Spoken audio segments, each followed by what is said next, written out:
আর পুরুলিয়ায় সিপিআইএম প্রচারের জন্য তাদের বেছেছে, তাদের যাদের ক্ষতি হয়েছে, যাদের ক্ষত রয়েছে, পরিবারের মানুষ নেই হয়ে গিয়েছে মাওবাদীদের জন্য, তাদেরকে প্রচারের মুখ করে সিপিআইএম পুরুলিয়ায় সারছে প্রচার।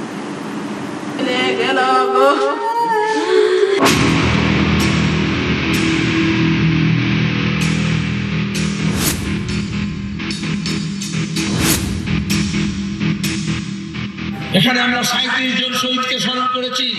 শহীদদের পরিবারের লোকেরা আছে, খুব কম পরিবার আছে এই সমস্ত বান্দোয়ানে বলরামপুরে, যেখানে দাঁড়িয়ে এই মাওবাদীদের সময় যারা হামলার শিকার হয়নি।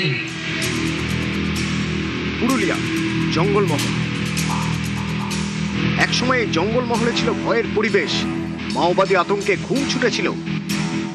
2009 আমি, আমার দাদু আর আমার একটা কাকু বাইক নিয়ে, সেই সময় মাওবাদীরা 6-7 জন আসে, সেলার বন্দুক নিয়ে আসে, আমাদেরকে এলো পাশাপাশি গুলি করে। আমার দাদু ওখানে মারা যায়, আমার গুলি লেগেছিল এইখানে পিঠে ঠেঙে, গা ছাড়া হয়ে যায়, গা ছাড়া হয়ে বলরামপুর আসে।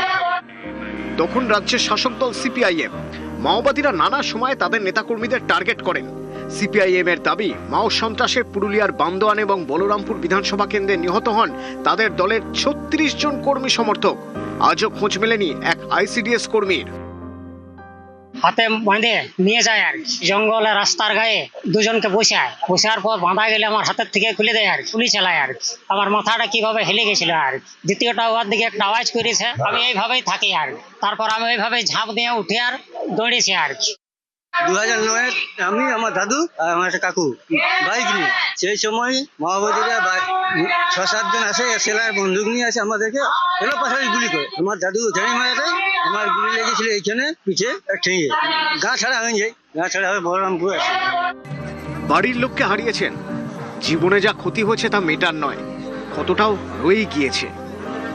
26-এর নির্বাচনে এই সব মুখী পুরুলিয়ায় সিপিআইএম এর প্রচারে, একই সঙ্গে স্মরণ এবং শপথ।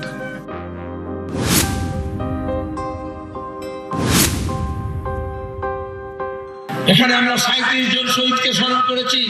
শহীদদের পরিবারের লোকেরা আছে, খুব কম পরিবার আছে এই সমস্ত বান্দোয়ানে বলরামপুরে, যেখানে দাঁড়িয়ে এই মাওবাদীদের সময় যারা হামলার শিকার হয়নি।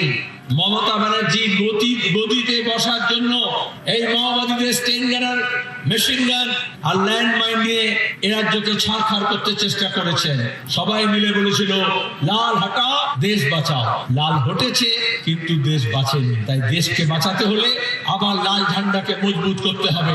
আজকে পুরনো যে স্মৃতি সেগুলোকে তুলে ধরছেন, ওনাদের অকর্মণ্যতা এবং ওনাদের যেখানকার পরিকল্পনা। জঙ্গলমহল বলে পশ্চিমবঙ্গে কোনো 3টি জেলা আছে, সেটা ওনারা জানতেন না 35 বছর 34 বছর। আজকে সাধারণ মানুষ এই উন্নয়ন, সেই উন্নয়নের কথা আপনারা দেখছেন। রাস্তাঘাট তখন কি ছিল, এখন কেমন আছে, পুরনো স্মৃতি কোন রকমই মানুষ আর মাথায় আনতে চাইছে না। সেই সমস্ত কালো দিন, দিদির উন্নয়নে মমতার পরশে এখন জঙ্গলমহল ভাসছে। পুরুলিয়া থেকে ইন্দ্রজিৎ মণ্ডল, নিউজ 18 বাংলা।